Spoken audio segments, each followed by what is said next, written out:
Zot turin hachek bial tu member zom tak puro ba romo roite lo somang.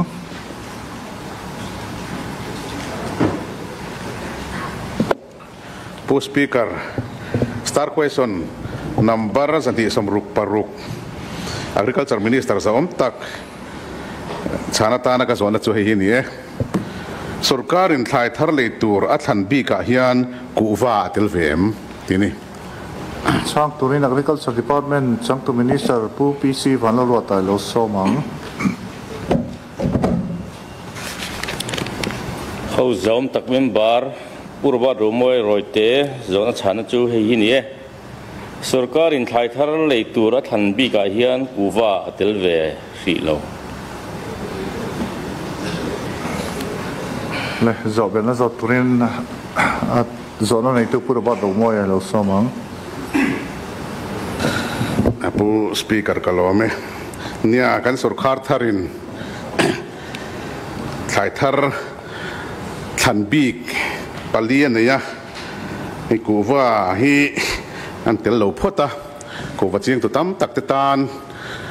sil hai thak khop maya kuwa hi thai commercial crop ti mayang sum tam tak le theina thlai ani a Mizoram hian thai mala chuan kuwa aya sum lalu tam hi a om lovin karinga atam ti mai pon lo tam fal na lin karinga Mizoram hun sang sanga kan warzela hi engemo garanti engemo sarkar in thai thar than bik an ne ya hian than masak ber tang om tak khinia ma se ni ngai to na tin ang lova a thang tu ti nga khan tel la chu ku vai ka thang nge nge nga ka tel ve lova khan an thang ta lova poni se ve na hian kan sarkar hian ngai to na zau zok te mangzel tura te poka be se ya hun thara sum le pai din hun te po ni covid te an re chawa kan din hun pa nga in kan han kal so le ton don mek ni te pon langa enga hian kuwa hi engtina mo a support big tur than chua zinga hian atel lo hi chuan enga ni kuwa ching tu te laka hian justice kan petok lo ani angem ti thleng hian Mizoram maswan nata na an contribution sang sang ngai to hian adikin ka ria a so wang chuan kuwa hi ngai poimo ni te se ti zo pa in tun financial year thara hela tel man lo ni point a financial year thar le ate chuan kuwa hi tel ve ngei the ni em ti kan zot ani kalome kan zot bel ani kalome Lo kan hachek bial tu po zona zo Zui ta khop mai se kwal du big ta lo nia le tuna sang tu zo bial tu member zom tak pu lal mo pu pu de lo somang pu speaker kalome ZPM chuan in than ma khan thai thar le tur pali kan tela kuwai tel hau lo kha hachek bial tu khan an khil hayatia kan minister hian an khil hai tak takim ti kha ka zona ni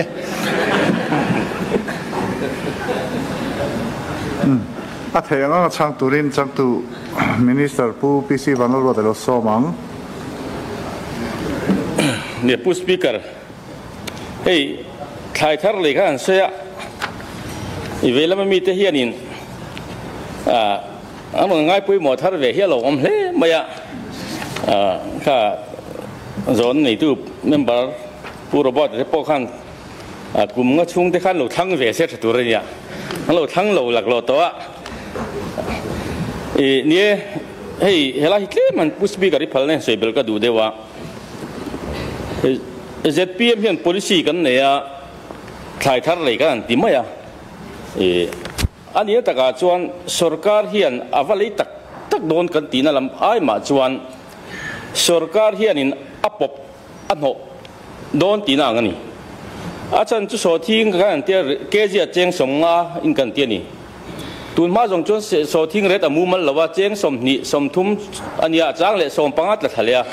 ขัดยังเร่งเนี่ยคุณทกตู้เต้นอันถ่ายทาร์ขัลตัวระอัชวรอันนี้เราชินวางินสรการทาราจวนินคุณทกตู้เตฮียนอะไรเทสไซน์นาทกเวโตเซกันตีวางินกันตลางเอาทีนะข้องอินเฮ้ยดาวสมปะเลจันเวจนเลยฉันน่ะหุ่นเราจะว่ากันมินิสตรีกันฉันสอบที่เราล้มยังเลยช่างฝึก ที่กันตลางเอาหน้าจวนิน minimum support price kan peng kan tia ni tuna so thinga te po kezia somli ne mo sumdong in lo lata se mo khabing kar no khana khan support price sarkar in kan peng kan tia chu ting zel chon marcha ayeng mun phia te po nia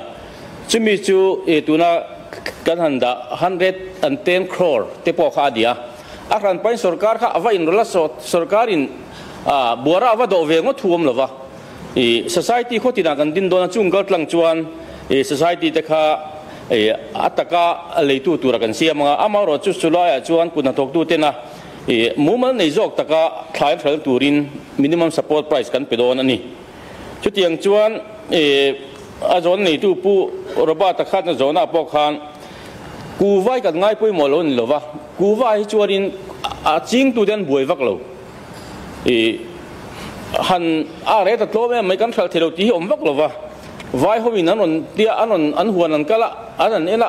chimiza chu ka pu noi som ni noi som thuman tia lungoi takin kun ta tok tu te khan an phal mai ni amaro chu kan buai ne zo ke ro chu ku va te hi ti hian anon dona vai hovin an du din anon tia chumi ve na tur ro chuan sarkar chuanin kan ngai poi mo chu a processing ani scope na tur te po hi bana kai policy noya hian kalpui kan tum dona chu tiang chuan a hlok zokat phal then turon a ti ro dan te poi kan da pui don ni omjeni ya khal man zokat phal then turin sarkar chuan han holding policy noi te po kalpui tum dona tuna pumon pui zona kha chu an afil hai thak an tiam ti kha chu an fil hai vak tura kan langai fi lo ni tin Speaker, point of clarification right there in SCDP noya khan ku waching te tan pui na tur kha ata chung ko tam tak thanan nia kha SCDP poisa kha thaile nan noi sing khale sang khat lai kha SCDP cancel khan in tisia khata ku waching tu ti tal kha pek sham dan lom bitun financial la in mang le thei chong bok si lowa waching turata na than ho than chu ho khan ming list ne nom thapa nie an sum don tur ne khan om vek ania finance expenditure sanction te engkim kha om to bok sia ole nie noi thum kha atla niam de ulga sing ni sanga de kha atla chau atla thata atla na sa duai duai khop moya family oriented te kan lo tia amaro chu ato la ba kha chon ML election oriented deu khan kal pui ta ka wang khan mumal ni ta khanin tuna hian kal thei to lova tin sarkar in thante lo ne sarkar thar te lo pen ta ka chuan